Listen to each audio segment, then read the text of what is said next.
Bienvenidos a la unidad 4, Rehabilitación Neuropsicológica del Lenguaje y las Funciones Ejecutivas. Vamos a iniciar con la rehabilitación neuropsicológica del lenguaje. El lenguaje ha tenido diferentes clasificaciones y definiciones. Aquellas clasificaciones se entiende por lenguaje aquel sistema de códigos con la ayuda de los cuales se designan los objetos del mundo exterior, sus acciones, cualidades y las relaciones entre los mismos. El lenguaje entendido como un subconjunto de procesos en el cual hay unos procedimientos disponibles para algunos organismos, por ejemplo los humanos, en su intento de adaptación a su entorno psíquico y social. Acá tenemos como tal una descripción de cómo se puede dar la información y el lenguaje en una lengua, que ya nos habla de que hay una fuente de información, hay un proceso de codificación, hay un proceso de producción, de transmisión, de recepción, de decodificación, hasta que llega a su destino. Este podría ser un diagrama del lenguaje. Acá también nos habla de cómo se puede hacer el esquema del procesamiento del lenguaje formal, tanto entendido con la palabra hablada como con la palabra escrita, que va a implicar un nivel de análisis, un léxico, tanto visual como auditivo, una conversión acústico-fonológica o grafema-fonema, un léxico, tanto fonológico como ortográfico, y que va a permitir tanto que se dé el habla como la escritura. Hay que identificar algunos procesos que están relacionados con el lenguaje. Uno, a nivel de comprensión oral, donde hay un análisis auditivo, un léxico auditivo y un sistema semántico. El análisis auditivo va a permitir extraer los sonidos del habla de la onda sonora. El léxico auditivo permite identificar qué palabras hemos oído previamente y el sistema semántico va a permitir el almacén en el que están representados los significados.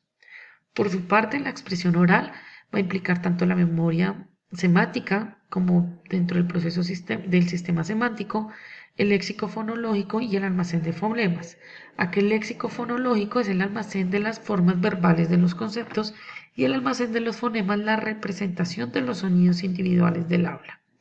Por su parte, el proceso de lectura va a implicar tanto el análisis visual, el léxico visual y la conversión de grafema y fonema.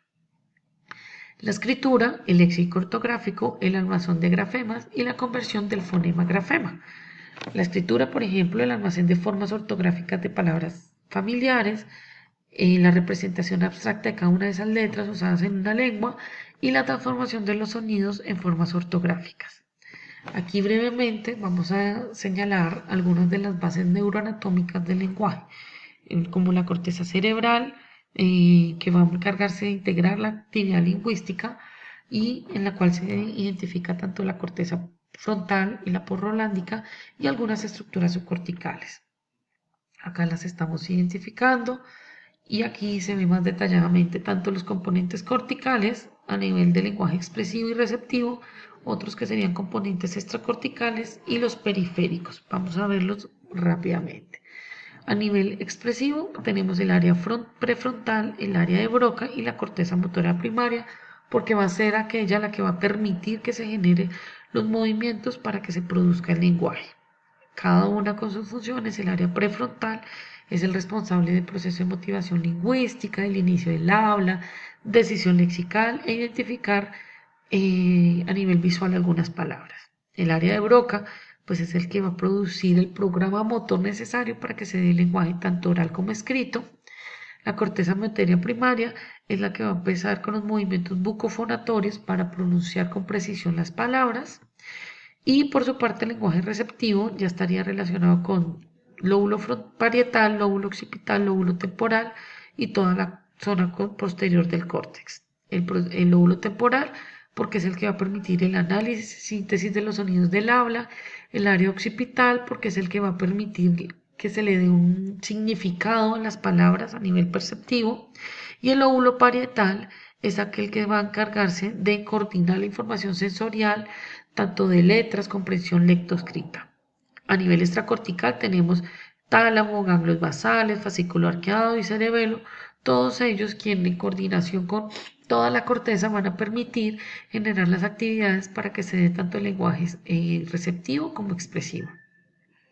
Y a nivel periférico tenemos tanto el sistema auditivo y visual como el bucofonatorio y el control motor manual, que van a permitir tanto que se dé la parte de lectura como la parte de escritura. Obviamente a nivel del lenguaje hay una lateralización en la cual el área izquierda va a tener mayor predominancia a nivel del lenguaje. Sin embargo, también el hemisferio derecho van a haber otras funciones más relacionadas con la prosodia del lenguaje, pero a nivel izquierdo, pues propiamente dicho, los aspectos fonológicos y semánticos van a dar importancia en el lenguaje. Acá tenemos algunas de las funciones lingüísticas del hemisferio derecho, que como lo hablamos van a estar más relacionados con el aspecto de entonación, fluidez y esa capacidad para interpretar metáforas, refranes y la comprensión y expresión emocional del lenguaje.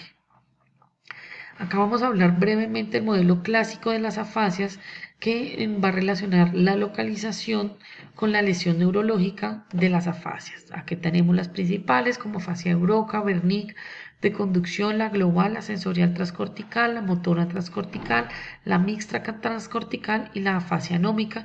Y aquí vamos a ver, dependiendo el área o la función que se encuentre afectada, su funcionamiento en las afasias. Afasia entendida como principal alteración.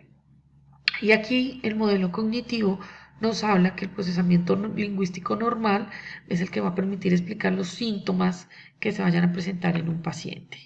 La evaluación del lenguaje, pues hay muchas baterías, tenemos dos conocidas de forma global, el test de Boston y el test de Barcelona, y cada una de ellas con lo que evalúa respectivamente. O tenemos algo puntual que es la batería para la evaluación del procesamiento lingüístico en la fascia o el token test que va a evaluar la parte comprensiva. A nivel de estrategias generales para la estimulación y rehabilitación del lenguaje, pues vamos a favorecer que se cree un ambiente relajado, administrar todas las ayudas necesarias, asegurarse de que los avances logren teniendo en cuenta los objetivos que se plantearon inicialmente, elaborar material adaptado a la edad y características de la persona y que se trabaja a nivel interdisciplinario. Y aquí hay algunas de las actividades que se pueden realizar a nivel de lenguaje. Se pueden hacer actividades de evocación, de denominación, de repetición, de dictado, lenguaje espontáneo, antónimos, oraciones, copia, definiciones, categorización y series automáticas. Ahora, para finalizar, vamos a hablar sobre la rehabilitación neuropsicológica de las funciones ejecutivas. Función ejecutiva entendido como el proceso que asocian ideas, movimientos, acciones simples y los orientan hacia una resolución y situaciones complejas. Las funciones ejecutivas acá han tenido varias definiciones teniendo en cuenta los autores que han trabajado en ellas. Algunas de las alteraciones de las funciones ejecutivas se conocen como síndrome disejecutivo y teniendo en cuenta la zona de alteración se conoce como síndrome disejecutivo dorsolateral, orbitomedial o ventromedial. Este último también se conoce como lesiones del cíngulo. El síndrome disejecutivo a nivel dorsolateral son propiamente las funciones ejecutivas que se encuentran alteradas. Hay déficit atencional, puede haber afasia transcortical motora y baja flexibilidad cognitiva y hay alteraciones a nivel de planeación y categorización. El síndrome disejecutivo orbitofrontal ya se relaciona con actividades más de conducta, déficit en inhibición conductual, desinterés, posible un trastorno obsesivo compulsivo, dificultades en toma de decisiones, la habilidad emocional, entre otras. Y la lesión del cíngulo, síndrome apático, síndrome ejecutivo ventromedial, ya estaría relacionado con pobre iniciativa, abulia, aprosodia y reducción de la actividad motora. Puede parecerse mucho a cuadros depresivos.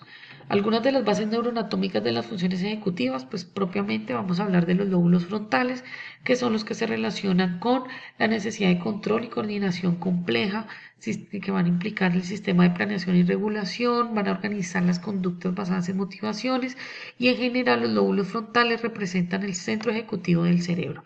Acá vemos que es como el presidente y el policía de nuestro cerebro el que va a generar la resolución de problemas, va a tener un control conductual y va a permitir que se dé una adecuada conducta del individuo.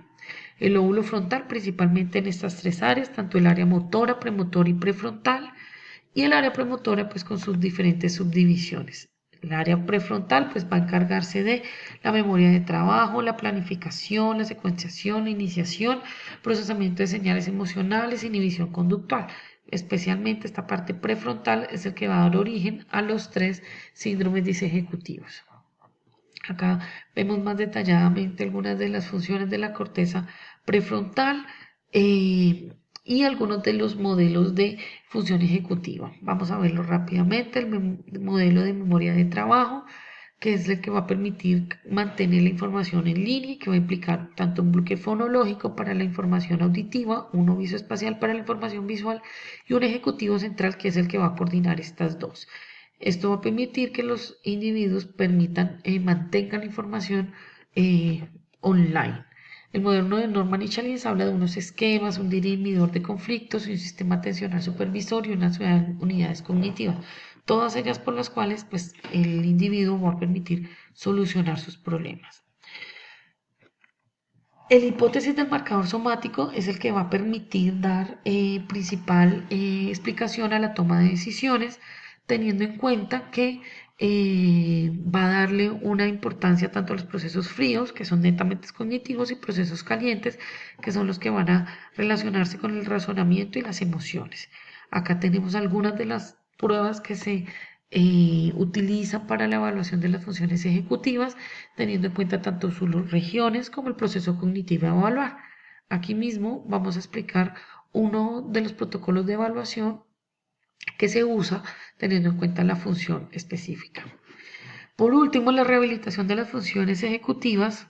Como consideraciones generales, también se debe graduar la complejidad de las tareas, dividirse, impartir instrucciones que sean simples, que sean sencillas y utilizar la mayor cantidad de recursos para que sean accesibles para el paciente.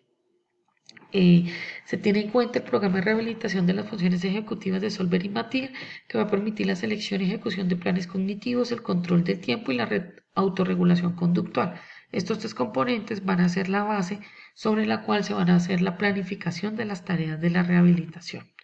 También tenemos un modelo de afrontamiento de síntomas disejecutivos planteado por ellos, en los cuales se da una principal importancia a la relación terapéutica que se pueda establecer con el paciente y ese proceso metacognitivo en el cual el paciente puede hacer uso de sus propias conciencias, de sus propios dominios para favorecer su desempeño. Y hay otras técnicas y programas también para este déficit, como los que son orientados hacia el problema y aquellas habilidades para resolver el problema. Acá tenemos el programa de resolución de problemas establecido por von Kramon, en el cual hay un nivel de razonamiento, hay una lluvia de ideas, hay unas estrategias de solución y también se hace un énfasis en la comprensión y el juicio social. El entrenamiento en autoinstrucción es también súper válido para el manejo de función ejecutiva. Va a implicar un modelado cognitivo, una guía externa, una autoguía manifiesta atenuada y una autoinstrucción encubierta.